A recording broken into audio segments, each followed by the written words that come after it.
നമുക്ക് കിട്ടുന്ന ഇൻഫർമേഷൻ മുഴുവൻ തന്നെയും വളരെ ബയാസ്ഡ് ആയിട്ടുള്ള ഇൻഫർമേഷനാണ്, പക്ഷപാതപരമായിട്ടുള്ള ഇൻഫർമേഷനാണ്. പ്രത്യേകിച്ച് വെസ്റ്റേൺ മീഡിയ തരുന്നത് മുഴുവൻ അമേരിക്കൻ താല്പര്യങ്ങളൊക്കെ ജസ്റ്റിഫൈ ചെയ്യുന്ന തരത്തിലുള്ള ഇതാണ്. അതിലേറ്റവും നല്ല ഉദാഹരണമാണ് ഈ വാക്കുകളിൽ വന്ന മാറ്റം എന്ന് പറയുന്നത്.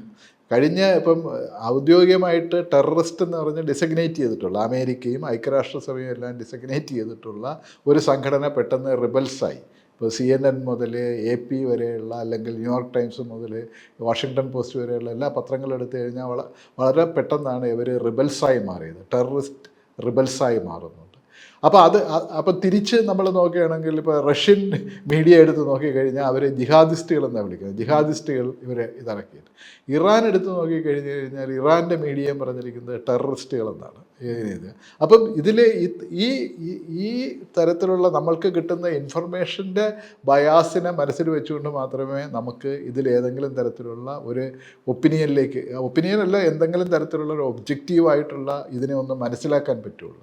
അപ്പോൾ ഇത് വളരെ സിമ്പിളാണ്. കാരണം ഈ റിജൈമിന് നിലനിൽക്കാൻ പറ്റുന്നില്ല. ബാഷർ അൽ അസദ് എന്ന് പറയുന്ന ഭരണാധികാരി, നേരത്തെ ഉണ്ടായിരുന്ന ഹാഫിസ് അൽ അസദിൻ്റെ മകനാണ് അദ്ദേഹം. അപ്പോൾ ഇദ്ദേഹം ഭരണാധികാരി ആവുന്നത് തന്നെ ഒരു വിചിത്രമായ സാഹചര്യത്തിലാണ്. ഇദ്ദേഹത്തിൻ്റെ ജ്യേഷ്ഠനായ സഹോദരനായിരുന്ന ബാസർ അൽ അഷദിനെ ആയിരുന്നു തൻ്റെ പിൻഗാമിയായിട്ട് ഹാഫിസ് നിശ്ചയിച്ചിരുന്നത്. പക്ഷേ അയാളൊരു അപകടത്തിൽ മരിച്ചതിനെ തുടർന്നിട്ടാണ് ഇദ്ദേഹത്തെ ഈ ഭരണാധികാരിയായി വരേണ്ടിയിരുന്നത്.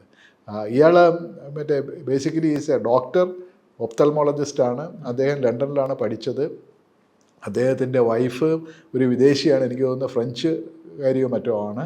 അപ്പോൾ അവരുമായിട്ട് ഇദ്ദേഹം വളരെ ആ നിലയിൽ പൊളിറ്റിക്സിലൊന്നും ഒരു താല്പര്യമില്ലായിരുന്ന ഒരു മനുഷ്യൻ എന്നുള്ള നിലയിലുള്ള ആളാണ് ഇദ്ദേഹത്തിനെ കുറിച്ചിട്ടുള്ള ഒരു പൊതുവെയുള്ള ആ തുടക്കത്തിലുണ്ടായിരുന്ന ധാരണ.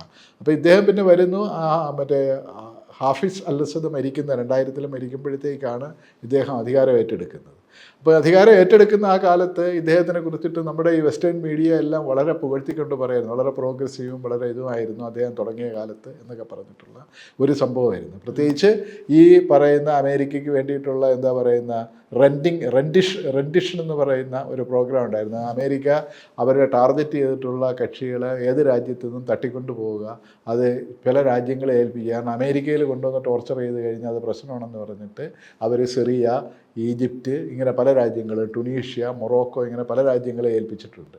അപ്പോൾ ആ ടോർച്ചർ ഔട്ട്സോഴ്സ് ചെയ്യുന്നതിൻ്റെ ഒരു പാർട്ണറായിരുന്നു ഈ സിറിയ. അപ്പോഴൊന്നും ഈ ബഷർ അൽ അസാദ് ഈ പറഞ്ഞതുപോലെ ഒരു ഭീകരനാണെന്നോ അയാൾ ഏറ്റവും വലിയ രക്തദാഹിയായ ഡിക്റ്റേറ്ററാണെന്നോ ഒന്നും നമ്മുടെ വെസ്റ്റേൺ മീഡിയ നോക്കിയാൽ കാണില്ല. 2011 അവർ അവിടെ റെജൈം ചേഞ്ച് വന്നതിന് ശേഷമാണ് ഈ പറയുന്ന നിലയിലുള്ള രക്തദാഹിയായ ഡിക്റ്റേറ്ററായെന്ന് പറയും. അപ്പോൾ അത് ഉണ്ടാക്കിയ ആ ആഭ്യന്തര യുദ്ധം ഉണ്ടാക്കിയിട്ടുള്ള ഡിവാസ്റ്റേഷൻ ചില്ലറയല്ല. നേരത്തെ പറഞ്ഞ ഒരു 5 ലക്ഷത്തോളം ആളുകൾ ഈ കഴിഞ്ഞ 10 വർഷത്തിനുള്ളിൽ 10-12 വർഷം അവിടെ കൊല്ലപ്പെട്ടിട്ടുണ്ട്. അതിൽ എനിക്ക് തോന്നുന്നു അവിടുത്തെ സിറിയൻ പോപ്പുലേഷൻ്റെ ഏതാണ് പകുതിയോളം തന്നെ രാജ്യം വിട്ട് മൈഗ്രൻ്റായിട്ട് മറ്റു രാജ്യങ്ങളിലേക്ക് കുടിയേറിയിട്ടുണ്ട്. അപ്പോൾ ഇതെല്ലാം നിൽക്കുമ്പോഴത്തേക്കാണ് ഈ ഒരു ഒരു ഗ്ലോബൽ പൊളിറ്റിക്സിൻ്റെ, ജിയോ പൊളിറ്റിക്സിൻ്റെ ഒരു കരുവായിട്ട് ഈ രാജ്യം മാറുന്നത്. അപ്പോൾ ഈ 2011 ഇവർ അടിച്ചു കയറി അധികാരം പിടിക്കും എന്നുള്ളൊരു നിലയിലെത്തുമ്പോഴത്തേക്കാണ് അതിലൊരു ഡിസൈസീവായ മാറ്റം ഉണ്ടായിക്കൊണ്ട് റഷ്യൻ ഇൻ്റർവെൻഷൻ വരുന്നത്. 2015 റഷ്യ വളരെ സജീവമായിട്ട് അവിടെ ഇൻ്റർവ്യൂ ചെയ്യാൻ തുടങ്ങുകയും ഈ റഷ്യയുടെ പിൻബലത്തോട്, പ്രത്യേകിച്ച് വ്യോമാക്രമണം നടത്തിയോടുകൂടിയിട്ടാണ് ഈ പറയുന്ന IS അല്ലെങ്കിൽ അൽ ഖ്വയ്ദ, ഈ അൽ നസ്ർ എന്നൊക്കെ പറയുന്ന കക്ഷികൾ ഒരു പിന്നോട്ടടി സംഭവിക്കുന്നത്. അതിൻ്റെ കൂട്ടത്തിലാണ് ബാക്കിൽ വരുന്നത് ഇറാൻ, ഹിസബുള്ള, ആ നിലയിലുള്ള ഒരു അലയൻസ് വരുന്നത്. അപ്പോൾ ഒരു ഭാഗത്ത് റഷ്യ, ഒരു ഭാഗത്ത് ഇറാൻ, ഇങ്ങനെയുള്ള ഒരു സപ്പോർട്ടിലാണ് ഈ ഭരണം നിലനിന്ന് പോയത്. അല്ലാതെ അതിൻ്റേതായിട്ടുള്ള ഒരു ഇൻട്രൻസിക്കായ അതിൻ്റേതായ ഒരു സ്ട്രെങ്ത്തിലോ ബലത്തിലോ അല്ല നിന്നിരുന്നത്.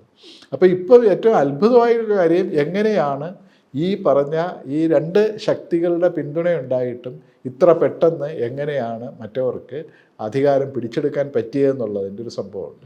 അതിലിപ്പം നേരത്തെ ഹരി സൂചിപ്പിച്ച പോലെ ഇറാനും ഈ ഇസ്രയേലുമായിട്ടുള്ള ഈ ഗാസ ഒരു കൊല്ലമായിട്ട് നടക്കുന്ന ഗാസ യുദ്ധത്തിൽ ഇസ്രയേൽ ഹെസ്ബുള്ളയെയും ഏതാണ്ട് ഹമാസിനെയും ഏതാണ്ട് ഉന്മൂലനം ചെയ്തു എന്ന് പറയുന്ന ഒരു നിലയിലെത്തിയപ്പോഴത്തേക്ക് ആ ഇറാൻ വഴിയുള്ള പലതരത്തിലുള്ള സൈനികമായും സാമ്പത്തികമായിട്ടുള്ള ലോജിസ്റ്റിക്സുകൾ മുഴുവൻ ഡിസറപ്റ്റ് ആയിട്ടുണ്ട്. തിരിച്ച് റഷ്യയെ സംബന്ധിച്ചിടത്തോളം ഉക്രൈൻ യുദ്ധത്തിൽ അവർ ഫുള്ളായി എൻഗ്രോസ്ഡ് ആയപ്പോഴത്തേക്ക് അവർക്ക് പഴയതുപോലെ ഈ ഭാഗത്തേക്കുള്ളൊരു ശ്രദ്ധയില്ലാതായി. റഷ്യയെ സംബന്ധിച്ചിടത്തോളം സിറിയ ഏറ്റവും ഇമ്പോർട്ടൻ്റ് ആവുന്നത് റഷ്യയുടെ 2 സൈനിക താവളങ്ങൾ അവിടെയുണ്ട്. ഒരു നേവൽ ബേസിൻ്റെ സംഭവമുണ്ട്, ഒരു എയർഫോഴ്സിൻ്റെ ഒരു വിങ്ങും ഉണ്ട്. അപ്പം റഷ്യ പഴയതുപോലെ അവരുടെയൊക്കെ ഫോക്കസ് ഇല്ലാതാവുകയും അവരുടെ ഫോക്കസ് മുഴുവൻ ഉക്രൈനും അല്ലെങ്കിൽ യൂറോപ്യൻ തിയേറ്ററിലേക്ക് മാത്രമായി ചുരുങ്ങുകയും ചെയ്ത ഈ സമയം വളരെ കൃത്യമായി ഇവർ ഉപയോഗപ്പെടുത്തിയിട്ടുണ്ടെന്ന്. ഉപയോഗപ്പെടുത്തിയെന്ന് മാത്രമല്ല, അതിന് ഇപ്പോഴത്തെ റിപ്പോർട്ട് അനുസരിച്ചിട്ട് അമേരിക്കയുടെയും ഇസ്രായേലിൻ്റെയും പൂർണ്ണ പിന്തുണയുണ്ടായിരുന്നു എന്ന് മാത്രമല്ല, ചില അറബ് രാജ്യങ്ങളുടെയും പൂർണ്ണ പിന്തുണയുണ്ടെന്ന് പറയുന്നു. അപ്പോൾ വെസ്റ്റ് ഏഷ്യയുടെ ഒരു മൊത്തം മാപ്പ് ഒരു റീകോൺഫിഗർ ചെയ്യുന്ന ഇതിൻ്റെ ഒരു തുടക്കം കൂടെ ആയിട്ടാണ് ഇത് വരുന്നത്. കാരണം വെസ്റ്റ് ഏഷ്യയുടെ അമേരിക്കയുടെ സ്വാധീനത്തിലുണ്ടായിരുന്ന അല്ലെങ്കിൽ ആ സ്വാധീനം ഒന്നുകൂടി ഉറപ്പിക്കുന്ന തരത്തിലുള്ള ഒരു റീകോൺഫിഗറേഷൻ നടക്കുന്ന ഒരു സംഭവമായിട്ടാണ് ഈ സിറിയയെ നമുക്ക് കാണാൻ കഴിയുക.